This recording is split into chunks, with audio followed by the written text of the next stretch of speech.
Hello everyone, स्वागत है आप सभी का एचआर मैनेजमेंट स्टडी में, जहां हम यूजीसी एनटीए नेट 2020 के paper code number 1 which is general paper and paper code number 55 which is labour law and paper code number 17 और कॉमर्स के सभी important topics one by one cover कर रहे हैं फ्रेंड्स। और फ्रेंड्स मेरे इस चैनल को please like share and subscribe ज़रूर करिएगा।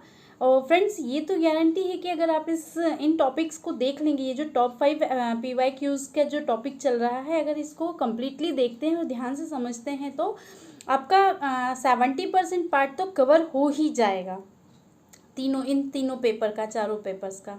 तो फ्रेंड्स जल्दी से चलते हैं हमारे आज के टॉपिक या आज के PYQs की तरफ। तो फर्स्ट PYQ है हमारा, a good teacher is one who, it means कि एक गुड टीचर कौन होता है। नंबर 1 है इसका आंसर ऑप्शन कि गिव्स यूज़फुल इंफॉर्मेशन। तो सही बात है कि एक अच्छा टीचर यूज़फुल इंफॉर्मेशन तो देता ही है। सेकंड है एक्सप्लेन कॉन्सेप्ट्स एंड प्रिंसिपल्स, ये भी बिल्कुल करेक्ट है। नंबर 3 है इसका option gives printed notes to student. थोड़ा सा ये देता तो है, एक अच्छा टीचर देता है और देना भी चाहिए प्रिंटेड नोट्स और टू स्टूडेंट्स को, बट ये थोड़ा सा दूर जा रहा है एक गुड टीचर की डेफिनेशन से। देन लास्ट वाला है friends, inspires students to learn.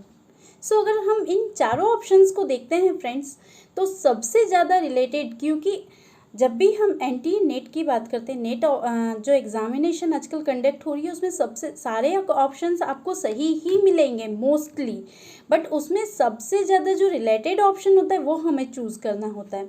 So friends इसमें एज यू सी की जो फोर्थ ऑप्शन है, inspires student to learn, it means कि पढ़ाई से और मोटिवेशन से स्टूडेंट्स को अपने कॉन्सेप्ट क्लियरेशन से इतनी अच्छी इन्फॉर्मेशन सभी उसको स्टूडेंट्स को प्रोवाइड करना कि जो स्टूडेंट्स हमारे पढ़ रहे हैं वो लर्निंग के लिए इंस्पायर हो।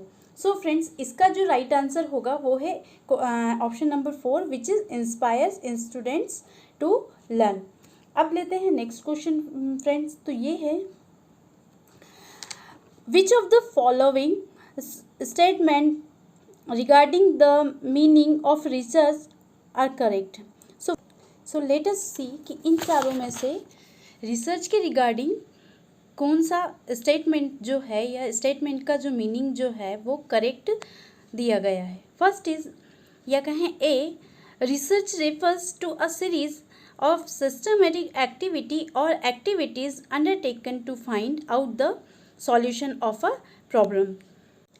बिल्कुल सही है जी, कि रिसर्च जो है एक सीरीज़ है सिस्टमेटिक एक्टिविटीज़ की, जो कि किसी भी प्रॉब्लम के सॉल्यूशन को फाइंड आउट करने के लिए किया जाता है। ठीक है जी। फिर बी है इसमें, it is a systematic logical and unbiased process where an verification of hypothesis, data analysis, interpretation and formulation of principles can be done.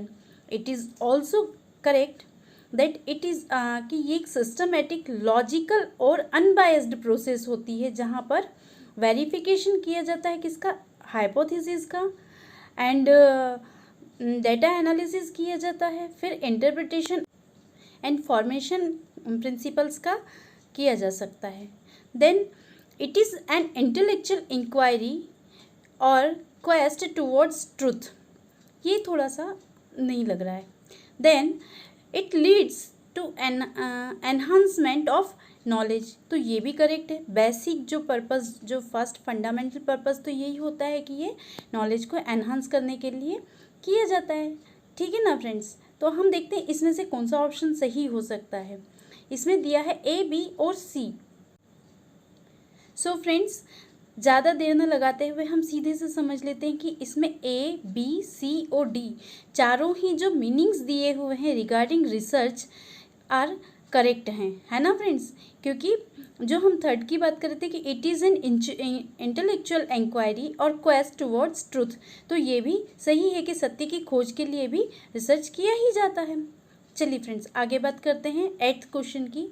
ये है, a good thesis writing should involve एक अच्छी थीसिस राइटिंग में क्या क्या involve होना चाहिए। First is reduction of production and grammatical errors to a minimum, so it's absolutely correct. Then है केयरफुल चेकिंग ऑफ रेफरेंसेस, ये भी बिल्कुल सही है कि एक थीसिस राइटिंग में केयरफुल चेकिंग होना चाहिए किसकी, रेफरेंसेस की।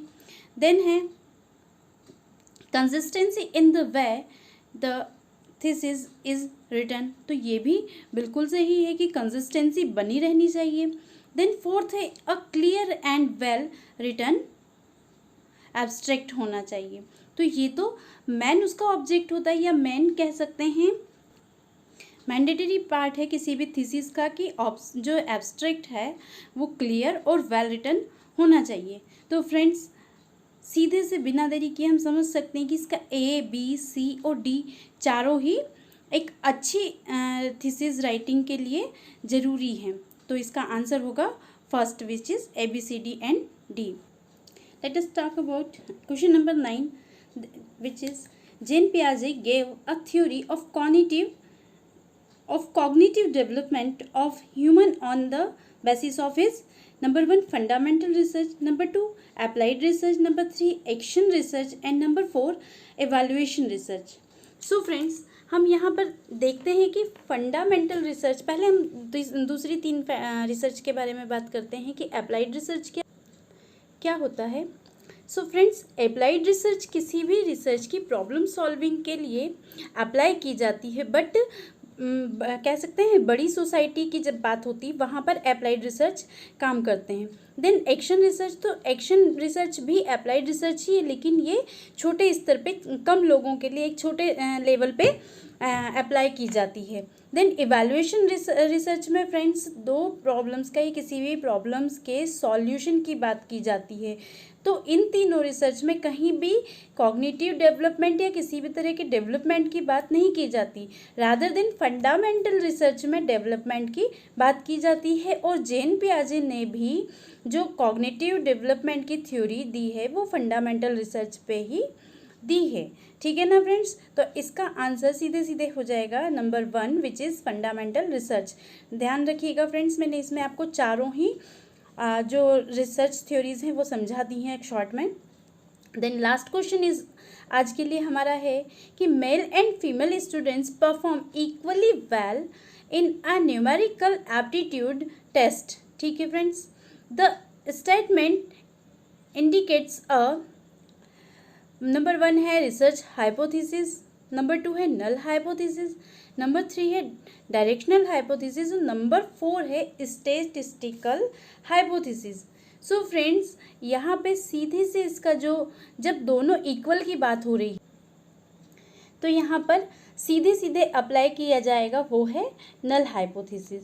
ठीक है फ्रेंड्स, क्योंकि वैसे ही जैसे सीधे सीधे ये स्टेटमेंट बताया जा रहा है तो रिसर्च हाइपोथेसिस तो है नहीं। ठीक है ना फ्रेंड्स, फिर डायरेक्शनल हाइपोथेसिस भी नहीं है क्योंकि किसी भी तरह का कोई डायरेक्शन नहीं दिया जा रहा है। यहाँ पे ये एक स्टेटमेंट है जो सीधे बता रहे हैं कि गर्ल्स और बॉयज़ ने इक्वली वेल परफॉर्म किया है किसी भी टेस्ट में। ठीक है ना फ्रेंड्स, फिर स्टेटिस्टिकल भी नहीं है क्योंकि दोनों इक्वल हैं, यहाँ पर किसी भी तरह का कोई रेशो नहीं दिया गया है तो वो स्टेटिस्टिकल भी नहीं होगा। तो यहाँ पर क्या अप्लाई होगा, this is number 2 null hypothesis. So friends, thank you so much.